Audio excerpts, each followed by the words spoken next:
ሰላም ሰላም፣ እንዴት ናችሁ? የቻናል ቤተሰቦች የማታውቁኝ ካላችሁ እኔ ትዕግስት ነኝ። መጥቻለሁ። እንዴት ናችሁ? ደህና ናችሁ ወይ?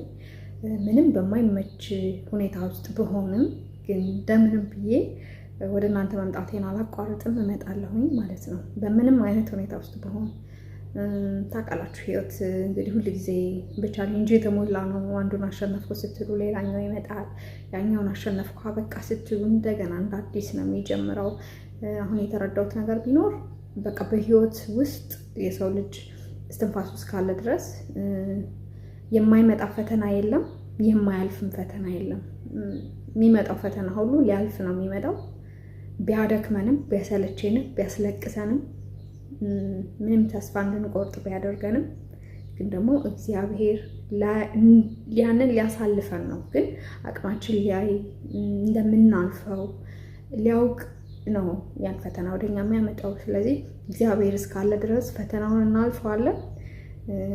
ያልፋል፣ በእግዚአብሔር ይታለፋል ብዬ እንግዲህ አለሁኝ። እስካሁን ታውቃላችሁ ማለት በህይወቴ ብዙ ፈተናዎችን አሳልፌያለሁ ብዬ አውቃለሁ፣ ተናግሬ አውቃለሁ፣ አማርሬ አውቃለሁ። በእነዛ ፈተናዎች ግን አሁን ላይ ከማየው አሁን ካለውበት ፈተና የበለጠ ፈተና ደግሞ ገጥሞኝ አያውቅም በህይወቴ። ማለት ነገሮችን በጣም በብልሃት ለማለፍ መሞክር አይነት ሰው ነኝ። በራሴ ማሸነፍ የምችል አይነት ሰው ነኝ። ማለት ምንም ቢገጥመኝ አይደክመኝም፣ አልፋለሁ። ግን አሁን የሚገጥመኝ ፈተና ከባድ ነው። በእግዚአብሔር ካልሆነ በእኔ አቅም የማይታለፍ ነው እና ማለት ከዚህ በፊት አረብ ሀገር ሰርቼ አውቃለሁ። እንግዲህ ታውቃላችሁ 7 ዓመት ሰርቼ አውቃለሁ። ከኔም ያለፈ ጓደኞቼ ሰርተው ያውቃሉ። ግን እንደዚህ አይነት ፈተና ያለበት ቦታ፣ እንደዚህ አይነት በፈተና የተሞላ ስራ ገጥሞኝ ግን አያውቅም። ግን እግዚአብሔር ያውቃል፣ እሱ ያሳልፈኛል። እግዚአብሔርን ተስፋ አድርጌ አለሁኝ ማለት ነው እና አንዳንዴ እደክማለሁ ስላችሁ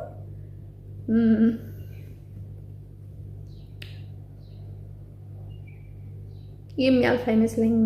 አንዳንዴ እደክማለሁ፣ በአምላኬ ተስፋ ልቆርጥ እላለሁ። ግን ትናንትና ያሳለፈኝ አምላኬ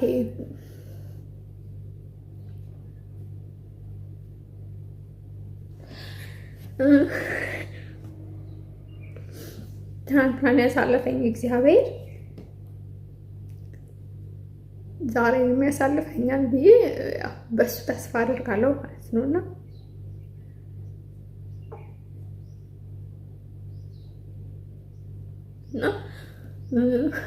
ያልፋል በእግዚአብሔር። ምን እኔ አቅም የለኝም፣ አቅሜ እግዚአብሔር ነው። እሱን ተደግፌ አልፈዋለሁ። ምን ቢያደክምም ማለት ነው እና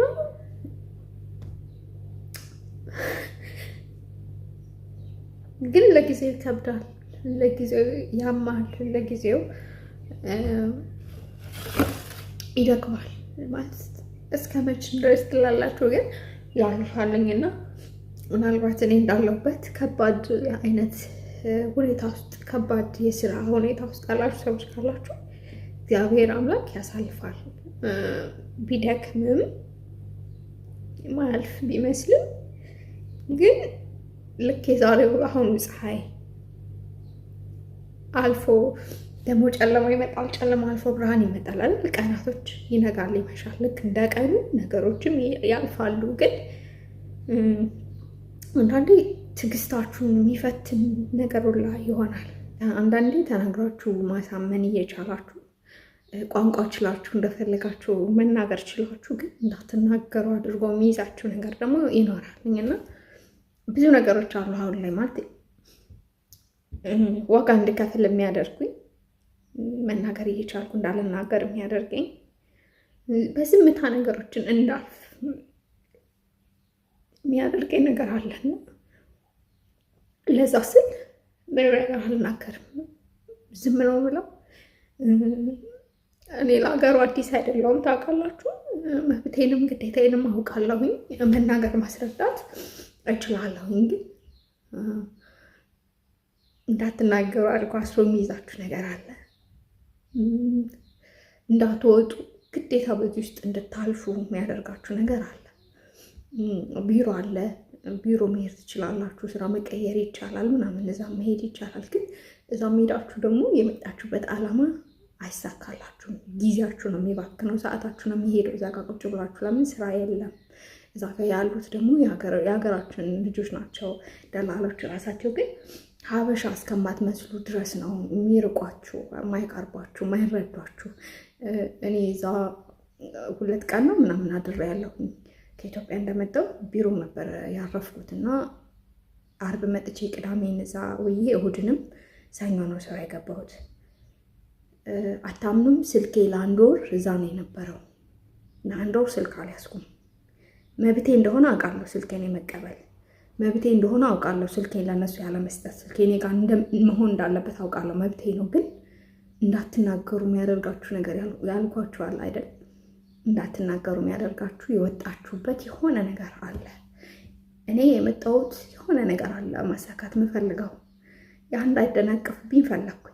እዛ ጋር ብናገር ጸብ ሊመጣ ነው፣ ብዙ ነገር ሊመጣ ነው፣ ያሰብኩት ነገር ላይሳካልኝ ነው ማለት ነው። አንድ ቀንም ቢሆን ያለ ስራ ከተቀመጥኩኝ ዋጋ አለው፣ ለእኔ አንድም ቀን ዋጋ አለው። ያ እንዲሆን አልፈለግኩም እና ወጥ አድርጌ ስልኬ ለ1 ወር እጄ ላይ ሳይኖር በባዶ ሰርቻለሁ ብዙ ቤት። በጣም ከባድ ማለት ነው። በብዙ እየተገፋችሁ ግን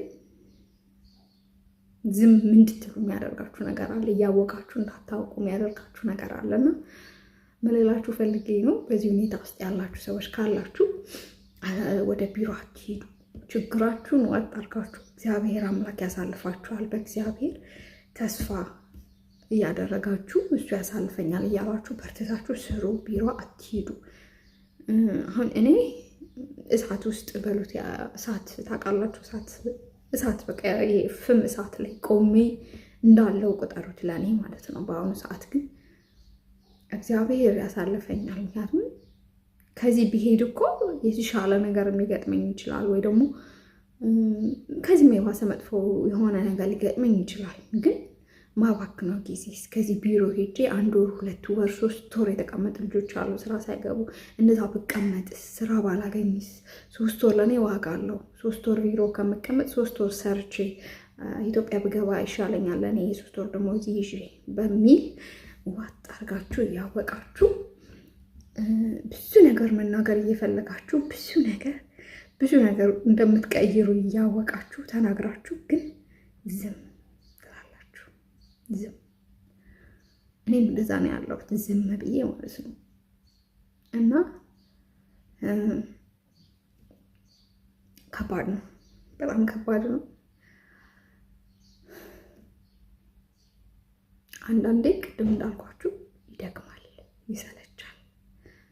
ግን ደግሞ አላችሁ እናንተ እስካላችሁ፣ እስከ በላችሁ፣ እስከ ጠጣችሁ፣ እስከ ሰው ናችሁና የሚያስፈልጋችሁ ነገር አለ ማለት መኖር ያለባችሁ ማሸነፍ ያለባችሁ ነገር አለና ያንን ለማሸነፍ እንግዲህ ድፍት ትላላችሁ ማለት ነው።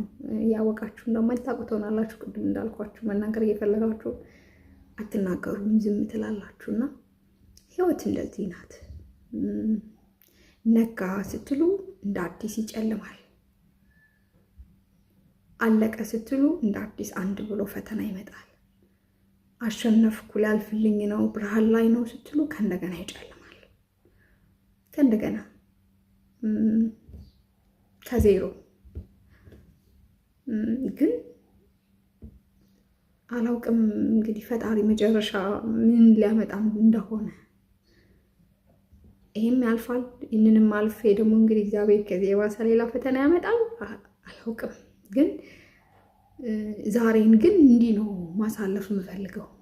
አንዳንዴ አለቅሳለሁ፣ ብዙ ነገር አስባለሁ። ከድሮ ጀምሮ ያለፍኩትን ፈተና ምናምን አያለው። ግን አሁን ደግሞ እግዚአብሔር ሌሎች ፈተናዎችን እንደ አዲስ ሲያመጣ ወደ ህይወቴ በቃ ለፈተና ነው እንዴ የተፈጠርኩት እስክል ድረስ። ግን ደግሞ ምናልባት እግዚአብሔር ስለሚያምነኝ ቢሆንስ እንደዚህ አይነት ችግሮችን የሚያመጣው ምን ያክል በሱ ላይ እምነት እንዲያለኝ ማወቅ ፈልጎ ቢሆንስ እነዚህን ችግሮች የሚያመጣው በእምነቴ እንድጠነክር እግዚአብሔርን እንዳምነው ቢሆንስ እነዚህን ፈተናዎች ማለፍ የማልችል ሰው በሆንስ? እኔ እያለፍኳቸው ነው፣ እግዚአብሔር ይመስገን። ማለፍ የማልችል ሰው በሆንስ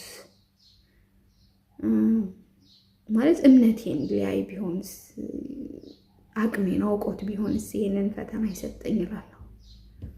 እና ትናንት እንዳለፍኳቸው ፈተናዎች ይህንንም አልፈዋለሁ። ከባድ ቢሆንም ከትናንትናው የዛሬው ከባድ ነው፣ በጣም ከባድ ነው። ትናንትናና ዛሬን አላወዳችሁ። እንደውም በማርፍበት ሰዓት ማለት ነው በቃኝ ብዬ ብርሃን ላይ ስል እንደገና ይጨልማል። ሀብዬ የራሴን ህይወት ልጀምር ነው፣ ደስታ ሊኖረኝ ነው በቃ ብዬ ተስፋ ሳደርግ እንደገና ይጨልማል። ብቻ ቤተሰቦቼ ከባድ ነውና እንደኔ እንደዚህ ስሜት እየተሰማችሁ ያላችሁ ሰዎች ካላችሁ ትኖራላችሁ፣ ካላችሁ ሳይሆን ትኖራላችሁ። አብዛኞቻችሁን የኔን ዩቲዩብ የምትከታተሉ ሰዎች በአረብ ሀገር ያላችሁ እንደሆናችሁ ስለማወቅ እንደኔ አይነት ችግር ውስጥ በማይመች ቤት ውስጥ የምትኖሩ ሰዎች ካላችሁ እግዚአብሔርን ተደገፉ። እግዚአብሔር ያሳልፋል። ታገሱ፣ በጣም ታገሱ። ማለት ትዕግስት የሚያስጨርስ ነገር ሁላ ሊገጥማችሁ ይችላል። ግን ያችን ሰዓት አባቴ ሆይ የኢዮብን ትዕግስት ስጠኝ ብላችሁ ላፉ። እኔ በእውነት በጣም የሆነ ግብግብ የሚያደርግ ነገር ይመጣና በውስጤ ግን ጌታዬ ሆይ የኢዮብን ትዕግስት ስጠኝ ነው ምለው። ማለት ከዛ ዞር ነው ምለው። በቃ የሆነ ከባድ ሰዓት ይኖራል፣ ከባድ ሰዓት ይመጣል። ያችን ሰዓት ለፋት፣ እንደምንም ብላችሁ ለፋት። ካፋችሁ ክፉ አይውጣ። ታገሱ ታገሱ። እና ይሄንን ነው የምላችሁ። እንግዲህ ዛሬ ውስጥ ያለውን ነው የነገርኳችሁ።